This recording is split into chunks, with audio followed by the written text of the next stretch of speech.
श्रीभगवान् उवाच काम एष क्रोध एष रजोगुणसमुद्भवः మహాసనో మహాపాప్మా విద్యేనమిహ వైరిణం.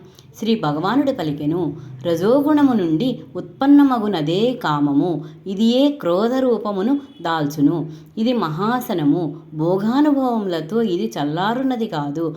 పైగా అంతులేని పాపకర్మాచరణములకు ఇది ఏ ప్రేరకము. కనుక ఈ విషయమున దీనిని పరమశత్రువుగా ఎరుంగుము.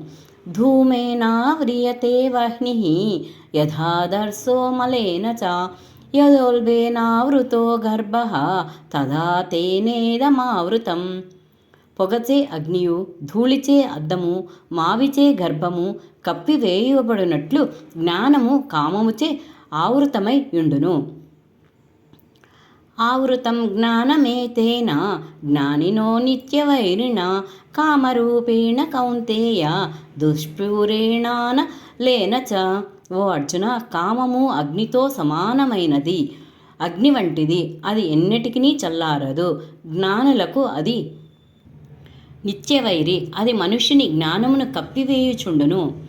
ఇంద్రియాణి మనోబుద్ధి అస్యాధిష్టానముచ్యతే ఏతైర్విమోహయత్యేష జ్ఞానమావృత్య దేహినం. ఇంద్రియములు, మనస్సు, బుద్ధి ఈ కామమునకు నివాస స్థానములు. ఇది ఈ కామము మనోబుద్ధీంద్రియముల ద్వారా జ్ఞానమును కప్పివేసి జీవాత్మను మోహితునిగా చేయును. తస్మాత్త్వమింద్రియాణ్యాధౌ నియమ్య భరతర్షభ పాప్మానం ప్రజహిహ్యేనం జ్ఞాన విజ్ఞాననాశనం. కావున ఓ అర్జున, మొదట ఇంద్రియములను వశపరచుకొనుము.